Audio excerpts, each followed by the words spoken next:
Hello everyone, ये इस video में हम लोग बिहार पुलिस के यहाँ पे प्रीवियस क्वेश्चन पेपर को सॉल्व कराएंगे। जैसा कि आप देख सकते हैं यहाँ पे कि बिहार पुलिस भर्ती परीक्षा जो है यहाँ पे 2017 में द्वितीय पाली में पूछा गया प्रश्न है। इसमें मैं आपको बता दूं कि ये वीडियो आपके लिए मोस्ट इंपॉर्टेंट हो जाएगा, क्योंकि आपका एग्जाम जो होने वाला है बिहार पुलिस का 1 अक्टूबर से शुरू होने वाला है। और ये पेपर देख के आप जाइएगा, जरूर आपको बहुत ज़्यादा सहायता मिलेगा। ताकि इस वीडियो को शुरू करते हैं बिना किसी देरी के। यदि आप मेरे चैनल पर नए हैं तो चैनल को सब्सक्राइब कर लीजिएगा और बेल आइकन को प्रेस कर लीजिएगा, ताकि मेरे हर वीडियो का नोटिफिकेशन सबसे पहले आप तक पहुंचे। चलिए शुरू करते हैं इस वीडियो को आपके सामने में। जी देखिए, यहाँ पे पहला प्रश्न आपसे यहाँ पे पूछा गया है कि fill in the blanks with preposition. आपको प्रीपोजिशन भरना है। यहाँ पे सटीक प्रीपोजिशन क्या होगा, तो पहला प्रश्न के आंसर मैं आपको बता दूं, यहाँ पे ऑप्शन आपका 3 से हो जाएगा। बिसाइड जो है यहाँ पे भरा जाएगा। सुमन इज सिटिंग बिसाइड हर। देखिए यहाँ पे बिसाइड भरना है आपको, बिसाइड यहाँ पे। तो चलिए अगला प्रश्न देखते हैं यहाँ पे दी है। तो दूसरा प्रश्न देखिए आपसे जो पूछा गया प्रश्न, यहाँ पे प्रश्न है कि गंगा हिमालय से निकलती है। देखिए गंगा हिमालय से निकलती है, वाक्य में रेखांकित शब्द में कारक बताना है, कौन सा कारक है। तो देखिए मैं आपको बता दूं कि कर्ता ने कर्म को करण से और संप्रदान के लिए आपादान से। देखिए तो आपादान से इसका आंसर सही हो जाएगा। क्यों? क्योंकि इसमें विषय आता है, करण से में विषय आता है, लेकिन करण से वाले से संबंध का बोध होता है, लेकिन आपादान से वाले से अलगाव का बोध होता है। तो यहाँ पे गंगा से नदी जो गंगा नदी जो है हिमालय से निकलती है, तो इसमें अलगाव का अर्थ है। तो इस प्रकार से इसका आंसर यहाँ पे 3 से हो जाएगा। चलिए यहाँ पे तीसरा प्रश्न देखते हैं। यहाँ पे तीसरा प्रश्न आपसे यहाँ पे पूछा गया है कि ऑपरेशन, देखिए ऑपरेशन ब्लैक बोर्ड। देखिए ऑपरेशन ब्लैक बोर्ड का लक्ष्य क्या रखा गया। तो इस प्रश्न का यदि आपको आंसर पता है तो आप अपने आंसर कमेंट करते चलिएगा। जो तो तीसरे प्रश्न का आंसर मैं आपको यहाँ पे बता दूं। तीसरे प्रश्न का आंसर यहाँ पे आप देख सकते हैं कि शैक्षणिक रूप से पिछड़े क्षेत्र में प्राथमिक शिक्षा प्रदान करना। इसका आंसर यहाँ पे आपका 4 से हो जाएगा। मैं आपको बता दूं कि ऑपरेशन ब्लैक बोर्ड जो है ना, ये ऑपरेशन ब्लैक बोर्ड ये कब से शुरू हुआ था, तो 1987 में इसको शुरू किया गया था। ये डेट याद रखिएगा। और ये प्राथमिक शिक्षा के क्षेत्र में इसका योगदान रहा। चलिए अगला प्रश्न देखते हैं। यहाँ पे जो देखिए यहाँ पे 4 नंबर का प्रश्न आपसे यहाँ पे पूछा गया है कि 1 किलोग्राम के पदार्थ के तापमान को 1 डिग्री सेंटीग्रेड बढ़ाने के लिए आवश्यक ऊष्मा की मात्रा को क्या कहा जाता है। तो यहाँ पे मैं बता दूं कि विशिष्ट ऊष्माधारिता कहा जाता है। तो इसका आंसर यहाँ पे आपका 2 सही हो जाएगा। यहीं पे एक और प्रश्न आपको याद रखना है। इससे एक प्रश्न बनेगा आपका कि विशिष्ट ऊष्माधारिता के एसआई मात्रक आपसे पूछ देगा एग्जाम में। तो ये याद रखिएगा, जूल, केजी, प्रति ग्राम, प्रति केल्विन। ये याद रखिएगा, इसका एसआई मात्रक होता है। चलिए नेक्स्ट प्रश्न देखते हैं यहाँ पे। जी देखिए 5वां प्रश्न जो आपसे यहाँ पे पूछा गया है, प्रश्न है कि किस पंचवर्षीय योजना ने मानव पूंजी के महत्व पर जोर दिया। तो देखिए मैं बता दूं कि 5वें प्रश्न का आंसर यहाँ पे आपका ऑप्शन 4 से हो जाएगा। 8वीं पंचवर्षीय योजना में मानव पूंजी पर विशेष बल दिया गया था। तो इसका आंसर यहाँ पे 4 से हो जाएगा। चलिए देखिए नेक्स्ट प्रश्न जो आपसे यहाँ पे पूछा गया है, इंग्लिश का प्रश्न यहाँ पे आपसे पूछा गया है।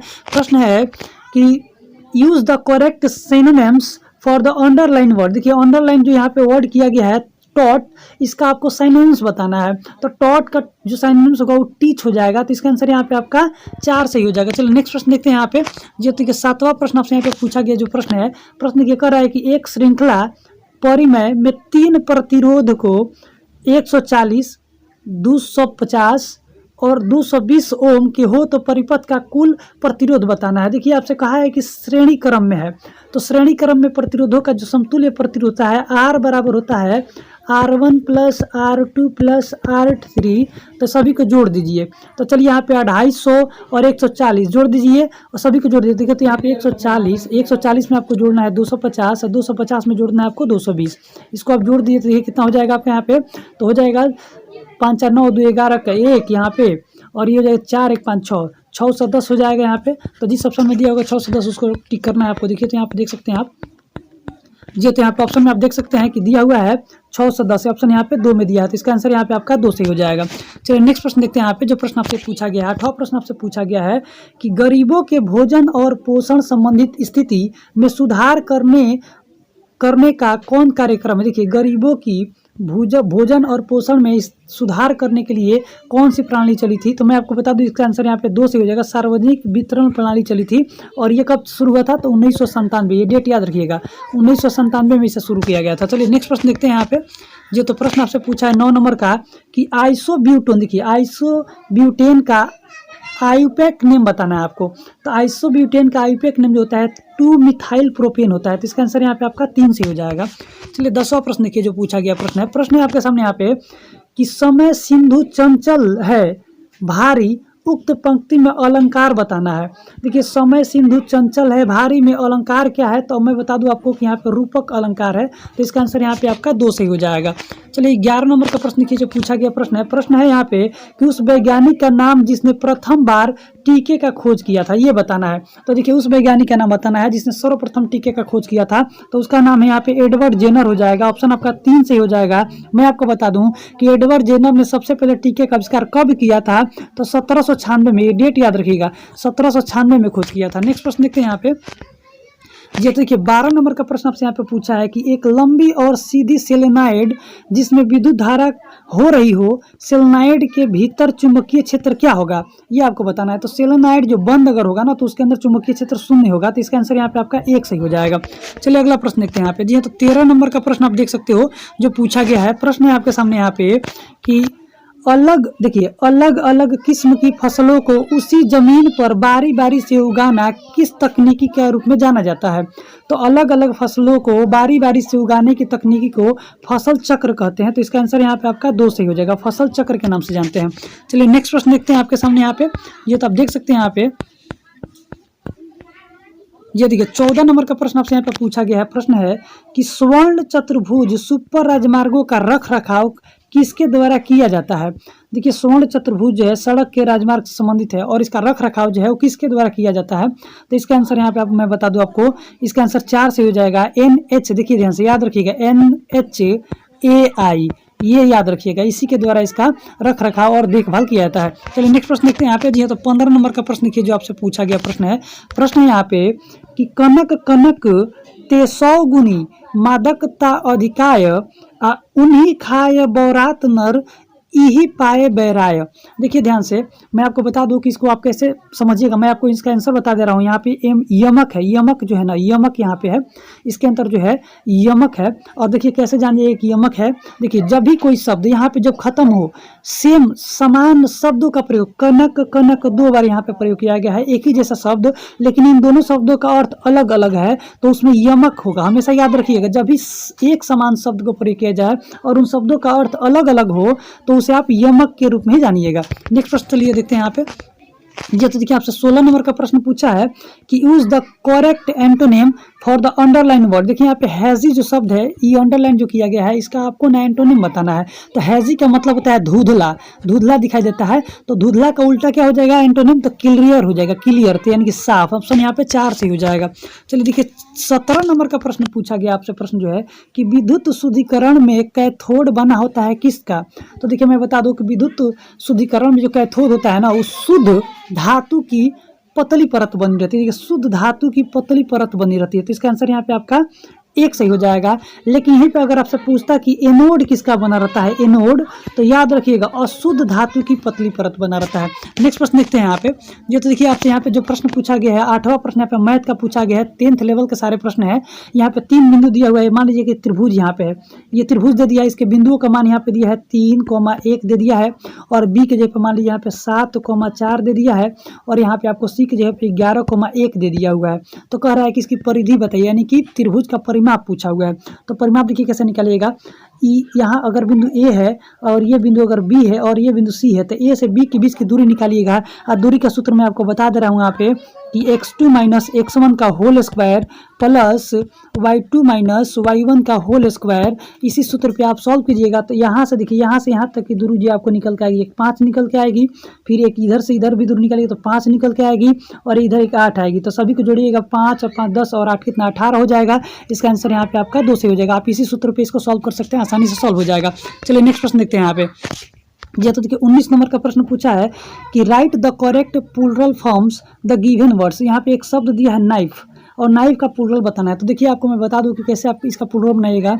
यदि कोई शब्द हो और उस शब्द के अंत में कॉन्सोनेंट के रूप में एफ हो और एफ के बाद यहाँ पे कोई ना कोई वॉवेल हो, तो याद रखिएगा एफ को आप भी में बदल दीजिएगा और इसमें ईएस लगा दीजिएगा, ये प्लूरल हो जाएगा। तो चलिए यहाँ पे ऑप्शन खोजते हैं। देखिए यहाँ पे KNI और यहाँ पे भी में बदल गया है और ईएस लगा दिया, तो इसका यहाँ पे नाइफ्स हो जाएगा। तो आंसर यहाँ पे 2 से हो जाएगा।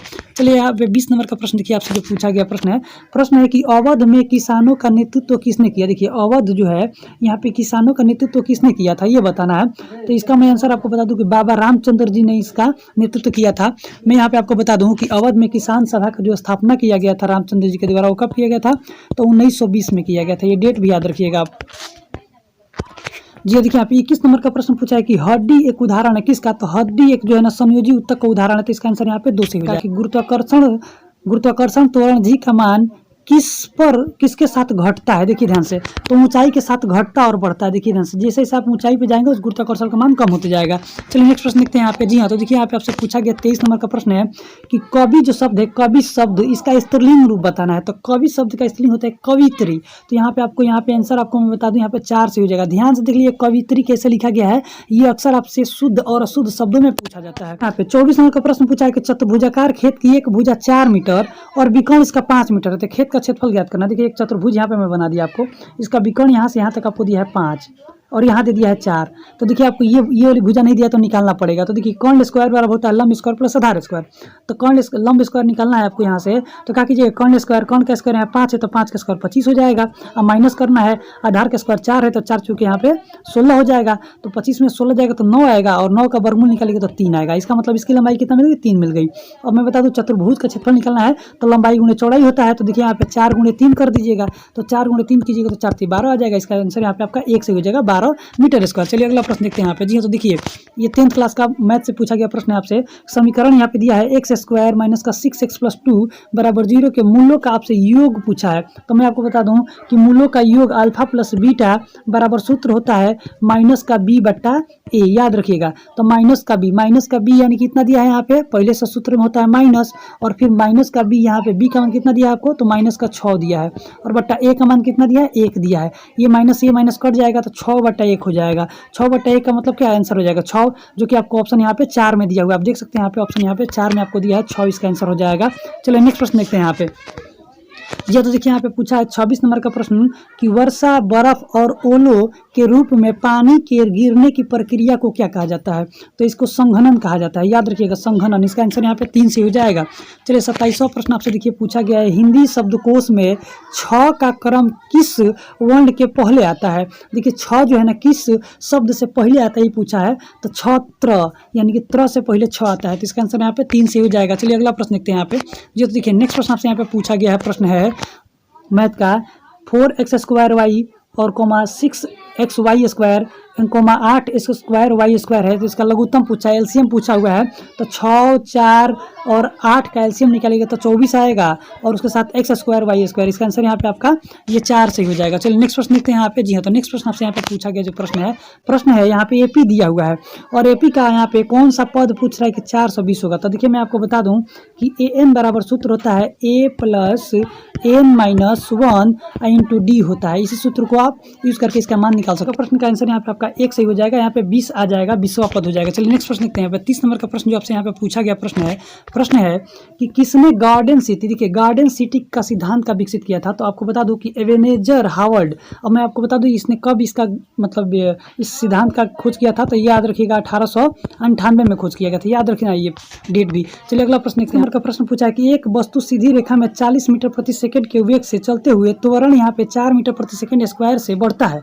उस वस्तु की 10 सेकंड में गति क्या होगी? देखिए 10 सेकंड में पूछा हुआ है। पहले इसका चाल दिया है 40, याद रखिए 40 दिया हुआ है और 10 सेकंड में यहाँ पे 4 मीटर प्रति सेकंड के त्वरण से चल रहा है ना। तो इसका यहाँ पे चाल निकालिएगा तो 4 गुणे 10 हो जाएगा। तो 10 चुके कितना हो जाएगा? 40 हो जाएगा और पहले चाल था 40 और ये 40, तो 40 और 40 में कितना हो जाएगा? 80 हो जाएगा, यानी कि 80 के चाल से वो चलेगा। तो इसका आंसर यहाँ पे आपका 4 से हो जाएगा। चलिए नेक्स्ट प्रश्न देखते हैं यहाँ पे। ये तो अगला प्रश्न आपसे यहाँ पे पूछा है कि किस बहुउद्देशीय नदी घाटी परियोजना का निर्माण महानदी पर हुआ है? देखिए महानदी पर किसका निर्माण हुआ था? हीराकुंड बांध का हुआ है। देखिए ध्यान से आपका आंसर यहाँ पे क्या बता दूं, यहाँ पे 2 से हो जाएगा। टिहरी बांध में बता दूं यहाँ पे कि भागीरथी नदी पे बना हुआ है और ये याद रखिएगा राणा प्रताप सागर जो ये बांध है ना, ये आपको चंबल नदी पर बना हुआ है। अगला प्रश्न देखते हैं यहाँ पे। ये देखिए यहाँ पे 33 नंबर का प्रश्न आपसे पूछा है कि FCI, देखिए ध्यान से FCI food corporation of India का स्थापना कब हुआ था? तो याद रखिएगा 1964 में हुआ था। F से होता है फूड, C से कॉर्पोरेशन, I से इंडिया। FCI का फुल फॉर्म है ये और इसका जो स्थापना हुआ था 1964 में हुआ था। नेक्स्ट प्रश्न देखते हैं यहाँ पे। जो प्रश्न जो आपसे यहाँ से पूछा हुआ 34 नंबर का प्रश्न है, इंपॉर्टेंट प्रश्न ये है कि सर्व शिक्षा अभियान का उद्देश्य क्या है? देखिए सर्व शिक्षा अभियान का उद्देश्य है, मैं इसका आंसर आपको डायरेक्ट बता दूं यहाँ पे कि 3 सही हो जाएगा। 6 वर्ष से 14 वर्ष की आयु के बच्चों को प्राथमिक शिक्षा प्रदान करना। मैं आपको बताऊँ सर्व शिक्षा अभियान जो है कब शुरू हुआ था, याद रखिएगा डेट आप, 2002 से, 2001 से शुरू हुआ, 2002 में इसका ये लागू है कि यदि 3 रेसिस्टेंस जो हर एक 2 ओम की हो और प्रत्येक परिमेय में 3 ओम का प्रभावी पैदा करने के लिए उसे किस क्रम में जोड़ना है। तो देखिए याद रखिएगा 2 गो जो है ना, 2 गो प्रतिरोधों को आप समानांतर क्रम में जोड़ दीजिएगा। तो देखिए 1/2 हो जाएगा प्लस फिर 1/2 हो जाएगा जब 2 ओम का है तो, और 1/2 और 1/2 जोड़ दीजिएगा तो आ जाएगा आपका 1, और 1 को जोड़ दीजिएगा श्रेणी क्रम में तो 2 जोड़ दीजिएगा तो आ जाएगा 3, आ गया प्रतिगामी परिणाम 3 यहाँ पे। तो इस प्रकार से इसका आंसर यहाँ पे 1 सही हो जाएगा। चलिए अगला प्रश्न पूछा है कि परमाणु के केंद्र के चारों ओर इलेक्ट्रॉन बिना ऊर्जा खोए घूमते हैं, यह किस वैज्ञानिक द्वारा बताया गया। तो जो इलेक्ट्रॉन है परमाणु के चारों तरफ चक्कर लगाते हैं, इसका सबसे पहले नील्स बोर ने इसका पता लगाया था। तो इसका आंसर यहाँ पे आपका 4 सही हो जाएगा। चलिए नेक्स्ट यहाँ पर मैं बता दूं, चैडविक जो है न्यूट्रॉन का खोज किया है और जे थॉमसन जो है इलेक्ट्रॉन का खोज किया है, ये भी आप याद रखिएगा। और एक्स किरणों का खोज रोंगटन ने किया था। एक्स जो किरण होता है ना, एक्स किरण, इसका खोज जो किया था उस व्यक्ति का नाम है रो एंटजन, यहाँ पे याद रखिएगा ये भी। चलिए अगला प्रश्न देखते हैं यहाँ पे। ये तो 39 नंबर का प्रश्न आपसे यहाँ पे पूछा है कि शेरशाह सूरी का मकबरा कहाँ स्थित है। तो शेरशाह सूरी का मकबरा जो है सासाराम में स्थित है, जो बिहार में पड़ता है। ऑप्शन यहाँ पे 1 सही हो जाएगा। चलिए 40 नंबर का प्रश्न आपसे पूछा है कि संविधान के किस अनुच्छेद में देवनागरी लिपि में हिंदी को राज्य भाषा घोषित किया गया है। तो भारतीय संविधान के अनुच्छेद 343 के अंतर्गत इसका उल्लेख मिलता है। चलिए यहाँ पे 41 नंबर का प्रश्न पूछा आपसे कि बिहार राज्य विभाजन कर झारखंड राज्य कब बना। देखिए बिहार राज्य कब विभाजन करके झारखंड राज्य कब बना, तो 15 नवंबर 2000, याद रखिएगा 15 नवंबर 2000 को, डेट पूरा याद रखिएगा 15 नवंबर 2000 को। चलिए नेक्स्ट प्रश्न देखते हैं यहाँ पे। जो तो नेक्स्ट प्रश्न आपसे यहाँ पे पूछा है कि हड्डी और पेशियों को जोड़ता है। देखिए हड्डी से पेशी जब जुड़ता है तो उसे हम लोग कंधराएं बोलते हैं। देखिए यहाँ पे टेंडन बोलते हैं, इसको कंधराएं बोलते हैं। और यहाँ पे देखिए आप देख सकते हैं लिगमेंट जो है ना, हड्डी से हड्डी के जोड़ने वाली विधि को लिगमेंट बोलते हैं। और यहाँ पे आप देख सकते हैं कि शरीर के कुछ ऐसी हड्डियां होती है जो लचीले होते हैं, उसे हम लोग उपास्थीया बोलते हैं। चलिए नेक्स्ट प्रश्न देखते हैं यहाँ पे। जी हाँ, तो नेक्स्ट प्रश्न देखिए आपसे यहाँ पे पूछा गया जो मैथ का प्रश्न है, ये मैथ का आप इंटर का फर्स्ट ईयर का प्रश्न आपसे यहाँ पे पूछ दिया है। मैं आपको बता दूं यहाँ पे कि मॉडुलस का प्रश्न पूछा हुआ है, तो इसको आप ऑप्शन से सॉल्व कीजिएगा। मान लीजिए कि आप एक्स का मान, अगर आपने ना एक्स का मान यहाँ पे यदि -5 रखा, देखिए ध्यान से, जब यहाँ पे -5 रखिएगा, यहाँ पे -5 और प्लस -5 ये मॉड लगा दीजिएगा, तो -5 और -5 मिलकर हो जाएगा -10, याद रखिएगा। और मॉड का नियम होता है जब कोई संख्या यहाँ पे मॉड में माइनस होता है ना, तो ये संख्या पूर्ण रूप से बिना माइनस का निकल कर आता है, यानी कि पॉजिटिव हो जाता है, प्लस होता है, प्लस का 10 आ जाएगा, ये आ जाएगा। इसका मतलब यहाँ पे ऑप्शन आपका 3 से हो जाएगा। चलिए नेक्स्ट प्रश्न देखते हैं यहाँ पे। अगला प्रश्न देखिए जो पूछा है 44 नंबर का कि जुलाई 1968 में गेहूं क्रांति नामक एक विशेष डाक टिकट किसने जारी किया। तो गेहूं क्रांति नामक एक विशेष डाक टिकट जो जारी किया गया था यहाँ पे इंदिरा गांधी। ये देखिए 45 नंबर का प्रश्न आपसे यहाँ पे पूछा है कि निम्न में कौन सी ग्रीन हाउस गैस नहीं है। देखिए ग्रीन हाउस गैस आपको बताना है कि कौन इसमें से नहीं है, तो मैं आपको बता दूं यहाँ पे इसका आंसर यहाँ पे नाइट्रोजन हो जाएगा।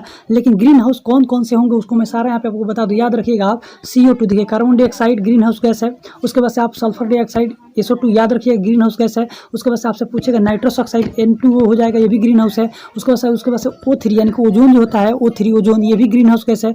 उसके बाद से CH4 ये भी याद रखिएगा, मीथेन जो होता है वो भी ग्रीन हाउस है। और CFC इंपॉर्टेंट है, CFCl क्लोरोफ्लोरोकार्बन, ये भी आपको इंपॉर्टेंट है, याद रखिएगा। उसके बाद एक याद रखिएगा जल वाष्प। देखिए जल वाष्प जो है ये भी एक ग्रीन हाउस गैस है। यहाँ पे बस एक नाइट्रोजन इसका आंसर हो जाएगा। जो 40 नंबर का प्रश्न पूछा है कि निम्नलिखित में कौन एक सार्वजनिक क्षेत्र का उद्यम है। आपको बताना है सार्वजनिक क्षेत्र का उद्यम कौन सा होता है। तो सबसे पहले जाने सार्वजनिक क्षेत्र का उद्यम किसे बोलते हैं। सार्वजनिक क्षेत्र का उद्यम वो होगा जो सरकारी सेक्टर होगा, जिसके अंदर सभी लोगों को काम करने का अधिकार होगा। तो इससे यहाँ पे इसका आंसर यहाँ पे भारतीय रेल जो हो जाएगा, ये सार्वजनिक सेक्टर का उद्यमी हो जाएगा। तो इसका आंसर यहाँ पे 3 से हो जाएगा। चलिए अगला प्रश्न देखते हैं। यहाँ पे प्रश्न पूछा आपसे 47 नंबर का कि विकिरणों के हानिकारक प्रभाव से मुख्य रूप से क्या होता है। तो विकिरणों का हानिकारक प्रभाव से कैंसर रोग होता है, याद रखिएगा। यहाँ पे आपका आंसर यहाँ पे 3 से हो जाएगा। मलेरिया रोग जो है ना प्रोटोजोआ की वजह से होता है। एड्स जो होता है विषाणु के चलते होता है। टेटनस जो होता है बैक्टीरिया के द्वारा होता है, ये भी आप याद रखिएगा। चलो अगला प्रश्न देखते हैं। यहाँ पे नेक्स्ट प्रश्न आपसे यहाँ पे पूछा है कि मानव रक्त का pH मान कितना होता है। देखिए मानव रक्त का जो pH मान होता है 7.4 होता है, यानी कि इसका आंसर यहाँ पे 2 से हो जाएगा।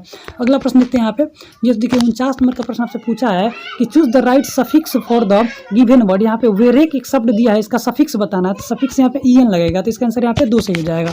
चलिए 50 नंबर का प्रश्न देखिए, आपसे पूछा गया प्रश्न यहाँ पे कि भारत निम्न में से दुनिया में किसका सबसे बड़ा उत्पादक और उपभोक्ता देश है। तो देखिए मैं बता दूं, यहाँ पे दलहन जो है ना, दलहन उत्पादक में भारत विश्व का सबसे नंबर 1 पे है। और दलहन जो है भारत में सबसे अधिक कौन देश राज्य उत्पादित करता है, तो मध्य प्रदेश। याद रखिएगा, मध्य प्रदेश उत्पादित करता है। नेक्स्ट प्रश्न देखते हैं यहाँ पे। तो नेक्स्ट प्रश्न आपसे यहाँ पे पूछा है कि उत जोड़ ज्वल की संधि से क्या बनेगा। तो उत जोड़ ज्वल से बनेगा उज्ज्वल। यहाँ पे इसका आंसर आपका 4 से हो जाएगा। मैं बता दूं कि उत जोड़ ज्वल जो संधि है ये सॉरी व्यंजन संधि हो जाएगा। ये व्यंजन संधि का एक उदाहरण है, ये व्यंजन संधि, याद रखिएगा। नंबर का प्रश्न पूछा है कि उच्च तापमान और वाष्पीकरण के कारण किस प्रकार की मिट्टी विकसित होती है। तो उच्च तापमान और वाष्पीकरण के कारण जो मिट्टी विकसित होती है वो शुष्क मिट्टियाँ विकसित होती है। आपको बता दूं कि शुष्क मिट्टी जो है भारत के पश्चिमी क्षेत्रों में पाया जाता है, जो मुख्य रूप से राजस्थान वाले क्षेत्रों में ये देखने को मिट्टी पाई जाती है, राजस्थान वाले क्षेत्रों में। नेक्स्ट प्रश्न देखते हैं यहाँ पे। तो प्रश्न आपसे यहाँ पे पूछा हुआ है कि किस उम्र के लोगों को मुख्य श्रम शक्ति के रूप में माना जाता है। तो मुख्य श्रम शक्ति के रूप में यहाँ पे 15 से 35 वर्ष के आयु के आदमियों को माना जाता है। तो इसका आंसर यहाँ पे 1 सही हो जाएगा। चलिए अगला प्रश्न देखते हैं यहाँ पे। 54 नंबर का प्रश्न पूछा है कि फूल का सबसे बाहरी आवरण जो जनन अंगों की रक्षा करता है उसे क्या कहते हैं। तो बाह्य दलपुंज कहा जाता है। देखिए बाहरी आवरण पूछा है तो बाह्य दलपुंज हो जाएगा। नेक्स्ट प्रश्न देखते हैं यहाँ पे। तो जी हाँ, तो 55 नंबर का प्रश्न जो पूछा है मोस्ट इंपॉर्टेंट प्रश्न है, अक्सर एग्जाम में पूछा ही जाता है कि वह गैस जिसके कारण भोपाल गैस दुर्घटना हुआ था, भोपाल में जो घटना घटी थी 1984 में, ये डेट याद रखिएगा, उसमें कौन सा गैस का रिसाव हुआ था। तो गैस का नाम याद रखिएगा मिथाइल आइसोसाइनाइड। तो इसका आंसर यहाँ पे 4 सही हो जाएगा। ये 10th क्लास का मैथ का प्रश्न पूछा है, इसका मैं डायरेक्ट आपको आंसर बता दूँ, इसे आप सॉल्व कर लीजिएगा। 2/sin A आंसर इसका आ जाएगा। आपसे यहाँ पे पूछा गया प्रश्न आप देख सकते हैं। प्रश्न है कि किसी धनराशि को 10% साधारण ब्याज की से कितने वर्षों में वो दुगुना हो जाएगा। तो मान लीजिए कि वो राशि अगर आपके सामने 100 रुपया था और दुगुना हो जाएगा तो 2x हो जाएगा। और जब 2x हो जाएगा तो आपको ब्याज कितना मिल जाएगा, तो घटाइएगा 2x में से x मूलधन जो मूल रूप से घटा दिएगा तो x आ जाएगा। तो आपसे पूछा है कितने समय में, तो t बराबर सूत्र होता है SI गुणे यहाँ पे 100 बट्टा होता है मूलधन गुणे रेट। तो देखिए आपको मैं बता दूं, यहाँ पे आपको दिया हुआ है कि x हो जाएगा अब बट्टा मूलधन x हो जाएगा, गुण यहाँ पे 100 अब बट्टा फिर रेट जो है आपका वो भी यहाँ पे 10 हो जाएगा। तो x से x कट जाएगा और 10 धनिया का 100, यानी कि 10 वर्षों में यह हो जाएगा। तो इसका आंसर यहाँ पे क्या हो जाएगा आपका 10 वर्ष, यहाँ पे 2 सही हो जाएगा। चलिए 58 नंबर का प्रश्न देखिए जो पूछा हुआ है। प्रश्न आपके सामने कि कौन सा उपकरण विद्युत ऊर्जा को यांत्रिक ऊर्जा में परिवर्तित करने के लिए उपयोग किया जाता है। तो देखिए विद्युत ऊर्जा को यांत्रिक ऊर्जा में परिवर्तित करने के लिए जो यूज़ किया जाता है उसे आपको बताना है, तो सोलेनॉइड बोलते हैं। तो इसका आंसर यहाँ पे आपका 2 सही हो जाएगा। चलिए नेक्स्ट प्रश्न देखते हैं यहाँ पे। ये तो प्रश्न आपसे यहाँ पे पूछा गया है कि एक त्रिकोण की भुजा x है और x+1 है और x+2 है, तो x का मान पूछा हुआ है। तो देखिए मैं आपको बता दूं कि एक त्रिकोण है वो भी समकोण आपको बोल दिया, तो ऐसा एक फिगर हो जाएगा और यहाँ पे कर्ण का मान आपको मानना है x+2 हो जाएगा। x+2 आपका यहाँ पे कर्ण का मान हो जाएगा और उसके बाद से आपको क्या करना है, यहाँ पे देखिए लंब का मान आपको यहाँ पे x मान लेना है और आधार का मान आपका x+1 हो जाएगा। अब आपको एक सूत्र यूज करना है, कर्ण स्क्वायर बराबर लंब स्क्वायर प्लस आधार स्क्वायर, उस पर आप सॉल्व कीजिएगा तो इसका आंसर यहाँ पे 3 आ जाएगा। चलिए अगला प्रश्न देखते हैं यहाँ पे। तो 60 नंबर का प्रश्न आपसे यहाँ पे पूछा हुआ है कि किस रक्त समूह को व्यापक प्राप्तक समूह कहा जाता है। तो व्यापक प्राप्तक समूह जो है AB ग्रुप को कहा जाता है। AB ग्रुप जो है किसी का ग्रुप मतलब ब्लड ग्रुप को ले सकता है। और O वह गुण जिस कारण कोई पदार्थ वायुमंडल की नमी को सोख लेता है उसे क्या कहते हैं। तो उसे हम लोग प्रस्वेदन कहते हैं। तो इसका आंसर यहाँ पे 2 सही हो जाएगा। चलिए नेक्स्ट प्रश्न आपसे यहाँ पे पूछा हुआ है। प्रश्न जो है कि शुद्ध पानी का pH मान कितना होता है। तो शुद्ध जो पानी होता है उसका pH मान 7 होता है। तो इसका आंसर यहाँ पे 2 सही हो जाएगा। चलिए अगला प्रश्न देखते हैं यहाँ पे। तो नेक्स्ट प्रश्न आपसे यहाँ पे पूछा हुआ है 63 नंबर का कि जब पीले फास्फोरस को NaOH के गर्म करने पर घने घोल में के साथ क्रिया करवाई जाती है तो क्या बनता है। तो एक जहरीली गैस बनता है, उसका नाम है फॉस्फीन। फॉस्फीन का रासायनिक सूत्र होता है PH3, याद रखिएगा। अभी नेक्स्ट प्रश्न देखते हैं यहाँ पे। इंपॉर्टेंट प्रश्न है ये जो अभी आपको दिखने रहा है। 64 नंबर का प्रश्न मोस्ट इंपॉर्टेंट है। आवर्त सारणी में ग्रुप जो है 18, इसमें जो तत्व है उसको क्या कहते हैं। तो उसे हम लोग अक्रिय गैस बोलते हैं, नोबेल गैस के नाम से भी जानते हैं, इसे शून्य ग्रुप के नाम से भी जानते हैं। और ये जो नोबेल ग्रुप है उस सारे तत्वों का अगर आपको नाम याद रखना है तो याद रखिए कैसे, helium, argon, neon, krypton, xenon और रेडॉन, ये सारे जो हैं यहाँ पे अक्रिय गैस हैं। चलिए नेक्स्ट प्रश्न देखते हैं। जी तो देखिए यहाँ पे आपको 65 नंबर का प्रश्न पूछा है कि एक लड़के द्वारा 1 किलो की वस्तु को ऊपर तक 1 मीटर तक उठाया जाता है तो उसके द्वारा किया गया कार्य कितना होगा, तो 9.8 जूल हो जाएगा। इसका आंसर यहाँ पे 2 से हो जाएगा। चलिए अगला प्रश्न देखते हैं। यहाँ पे नेक्स्ट प्रश्न आपसे यहाँ पे पूछा है कि हिंदी भाषा किस लिपि में लिखी जाती है, तो हिंदी भाषा जो है देवनागरी लिपि में लिखी जाती है। तो इसका आंसर यहाँ पे इनमें से कोई नहीं हो जाएगा, लेकिन याद रखिएगा देवनागरी लिपि में लिखी जाती है। चलिए अगला 65 नंबर का प्रश्न यहाँ पे पूछा है कि एक ग्रुप के तत्वों का सामान्य गुण है, तो सामान्य गुण जो होता है कि ग्रुप के तत्वों का, तो उनका संयोजकता जो समान होता है, याद रखिएगा। तो इसका प्रश्न आपसे यहाँ पे पूछा है, प्रश्न है 68 नंबर का, यहाँ पे दिया हुआ है, इसको आप सॉल्व कर लीजिएगा। देखिए 1 माइनस कोस स्क्वायर थीटा बराबर होता है साइन थीटा, याद रखिएगा साइन थीटा हो जाएगा यहाँ पे, और यहाँ पे कोसेक थीटा का सूत्र होता है 1/sin थीटा होता है, और यहाँ साइन से कट जाएगा, तो इसका आंसर यहाँ पे 1 आ जाएगा, ऑप्शन यहाँ पे 3 से हो जाएगा। नेक्स्ट प्रश्न देखते हैं यहाँ पे, तो 69 नंबर का प्रश्न आपसे यहाँ पे पूछा हुआ है कि निम्नलिखित में से मोक्ष का पर्यायवाची शब्द बताना है। तो मोक्ष का पर्यायवाची शब्द होता है ना, छुटकारा होता है, तो इसका आंसर यहाँ पे आपका 3 से हो जाएगा। चलिए 70 नंबर का प्रश्न आपसे पूछा है कि fill in the blanks with the right homophone शब्द से बताना है कि होमोफोन शब्द यहाँ क्या होगा, तो द किंग डाइड, मर गया, हियरलेस, इसका आंसर यहाँ पे 2 से हो जाएगा। जैसे 71 नंबर का प्रश्न की आपसे पूछा है कि 2 बल्ब यदि 150 वाट और 60 वाट के हो तो बल्ब का रेसिडेंस यानी कि प्रतिरोध कितना होगा, किसका अधिक होगा, ये बताना है। तो देखिए 60 वाट का जो बल्ब होगा ना, उसी का प्रतिरोध ज़्यादा होगा, तो इसका आंसर यहाँ पे 2 से हो जाएगा। नेक्स्ट प्रश्न देखते हैं यहाँ पे, तो अगला प्रश्न आपसे यहाँ पे पूछा हुआ है कि यदि 2 वर्गों का क्षेत्रफलों का अनुपात यहाँ पे 9:1 है तो उनकी परिधियों का अनुपात बताना है। तो देखिए जब ये सब प्रश्न पूछे क्षेत्रफल का अनुपात दे देगा और परिधियों का अनुपात पूछेगा, तो ये 9 और 3 जो दिया है इसका वर्गमूल निकालिएगा, 9 का वर्गमूल 3 हो जाएगा और 1 का वर्गमूल 1 हो जाएगा, तो 3:1। इसका आंसर यहाँ पे 3। प्रश्न पूछा आपसे कि निम्न में से कौन सा हार्मोन आपातकाल हार्मोन के नाम से जाना जाता है, मोस्ट इंपोर्टेंट प्रश्न है। इसका आंसर यहाँ पे 2 से हो जाएगा। एड्रेनलिन हार्मोन जो है, ये जो है आपातकाल हार्मोन के नाम से जानते हैं, ये मेडुला से स्राव होता है। जी देखिए 74 नंबर का प्रश्न आपसे यहाँ पूछा है कि वंशानुगत रूपांतरण की इकाई क्या है, तो वंशानुगत रूपांतरण की जो इकाई होती है वो जीन होती है, तो इसका आंसर यहाँ पे 1 से हो जाएगा। चलिए अगला प्रश्न देखते हैं। यहाँ पे सर्वनामिक विशेषण बनते हैं किससे बनते हैं, तो सर्वनाम से बनते हैं, तो इसका आंसर यहाँ पे आपका 3 से हो जाएगा। चलिए 76 नंबर का प्रश्न देखिए जो आपसे यहाँ पे पूछा गया प्रश्न है, ये मोस्ट इंपॉर्टेंट प्रश्न आपके लिए हो जाएगा। प्रश्न है यहाँ पे कि निम्नलिखित बयानों पर विचार कीजिए। मनरेगा भारत में संवैधानिक अधिकारों को पूरा करती है, बात सत्य है। मनरेगा मुख्य रूप से ग्राम पंचायतों द्वारा लागू होती है, भी सत्य है। उन स्थानों पर जहां पर हाल ही में हुए मौसम बारिश और ओलावृष्टि फसलों को 100 से 200 दिनों तक के लिए कार्य दिवस दिए जाती है, ये भी बात सत्य है। तो उपयुक्त में से सभी इसका आंसर सही हो जाएगा। चलिए अगला प्रश्न देखते हैं यहाँ पे कि राष्ट्रीय खाद्य सुरक्षा मिशन का लक्ष्य निम्न में से किसे उत्पाद को बढ़ाने के लिए रखा गया है, तो देखिए चावल, गेहूं और मोटे अनाज को बढ़ाने के लिए रखा गया है। और आपको बता दूं कि राष्ट्रीय खाद्य सुरक्षा मिशन जो है कब आया था, तो 2013 से शुरू हुआ, याद रखिएगा ये 2013 से। तो इसका आंसर यहाँ पे आपका 2 से हो जाएगा, ए, बी और ई। चलिए नेक्स्ट प्रश्न देखते हैं यहाँ पे। जी हाँ, तो देखिए 79 नंबर का प्रश्न जो आपसे यहाँ पे पूछा गया है कि fill in the blanks with the suitable article आपको भरना है, क्या यहाँ पे सही होगा, तो दिस इज द, यहाँ पे भरना है this is the car I bought yesterday, ये वही कार है जिसे मैंने कल खरीदा, इसका आंसर हो जाएगा। तो यहाँ पे आंसर यहाँ पे आपको 4 टिक करना है, 2 हो जाएगा इसका आंसर। देखिए आपसे यहाँ पे नेक्स्ट प्रश्न पूछा है कि रुधिर परिसंचरण की खोज किसने किया, तो रुधिर परिसंचरण का खोज जो किया था विलियम हार्वे ने किया है, तो इसका आंसर यहाँ पे आपका 3 से हो जाएगा। नेक्स्ट प्रश्न देखते हैं आपके सामने। जी देखिए यहाँ पे 81 नंबर का प्रश्न आपसे पूछा है कि 2x² माइनस वाई स्क्वायर, देखिए आप इसको ऐसे लिख सकते हैं 2a² माइनस b² यानी कि x माइनस वाई, और एक बार आप लिख सकते हैं x प्लस वाई, ऐसे लिख सकते हैं आप। और देखिए दूसरा जो यहाँ पे आपको दिया है 5, और देखिए आपको a³ माइनस b³ यानी कि x माइनस वाई एक बार लिख देना है, और यहाँ लिखना है x² प्लस का यहाँ पे हो जाएगा xy और प्लस का y²। तो देखिए दोनों में कॉमन यहाँ पे x माइनस वाई और x माइनस वाई है, तो हाईएस्ट कॉमन फैक्टर इसका क्या निकलेगा, तो x माइनस वाई, तो इसका आंसर आपको मिल जाएगा यहाँ पे x माइनस वाई, तो सर 2 सही हो जाएगा। चलिए 82 नंबर का प्रश्न जो आपसे यहाँ पे पूछा है, प्रश्न है कि पादप कोशिका में निम्न में से किसमें विभाजन की क्षमता होती है, देखिए निम्न में से किसमें विभाजन की क्षमता होती है, तो शीर्षस्थ विभोजोत्तक में होती है, तो इसका आंसर यहाँ पे 4 से हो जाएगा। चलिए प्रश्न पूछा है कि केंद्रीय सांख्यिकी संगठन CSO सेंट्रल स्टैटिक ऑर्गेनाइजेशन जो है किस, इसका मुख्य कार्य क्या है, तो इसका मुख्य कार्य जो है राष्ट्रीय आय के अनुमान को संग्रह करना, तो इसका आंसर यहाँ पे 3 से हो जाएगा। चलिए आप देखिए, आप 84 नंबर का जो प्रश्न आपसे यहाँ पे पूछा हुआ है, प्रश्न है x बराबर इतना दिया हुआ है, y बराबर इतना दिया है, और यहाँ कंडीशन दिया, तो देखिए क्या कीजिएगा, 1/बट्टा में आप लिखिएगा यहाँ पे a/a प्लस b लिख सकते हैं आप। उसी प्रकार से प्लस यहाँ पे लिखेंगे 1/a-b लिखेंगे तो ये पलटी मार जाएगा तो ऊपर आ जाएगा a+b और नीचे आ जाएगा a, फिर यहाँ पे प्लस हो जाएगा a-b और नीचे आ जाएगा a, तो a और a का लघुत्तम ये हो जाएगा। यहाँ देखिए b से b कट जाएगा तो a और a मिलकर हो जाएगा 2a और बट्टा में हो जाएगा फिर a, तो a से a कट जाएगा तो आंसर क्या आएगा इसका 2 आएगा, जो कि यहाँ पे ऑप्शन में नहीं दिया, इसका मिस्टेक हुआ है, इसका आंसर यहाँ पे 2 आना चाहिए। चलिए अगला प्रश्न देखते हैं यहाँ पे।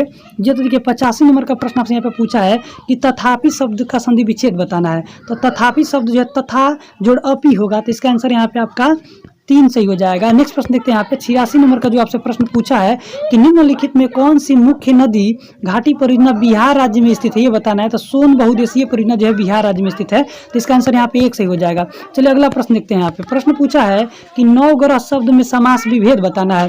तो नवग्रह शब्द को आपको देख के लग रहा है कि इसका पहला पद जो संख्यावाचक है, तो जब भी किसी शब्द का पहला पद संख्यावाचक होगा तो वो द्विगु समास होगा, तो इसका आंसर यहाँ पे आपका 3 सही हो जाएगा। चलिए 88 नंबर का प्रश्न जो आपसे यहाँ पे पूछा गया है, प्रश्न है कि गुरु गोविंद सिंह जी का जन्म भूमि कहाँ है। तो पाटलिपुत्र पटना में है, और आपको बता दूं कि इनका जन्म 1666 में हुआ था। ये भी डेट आप याद रखिएगा।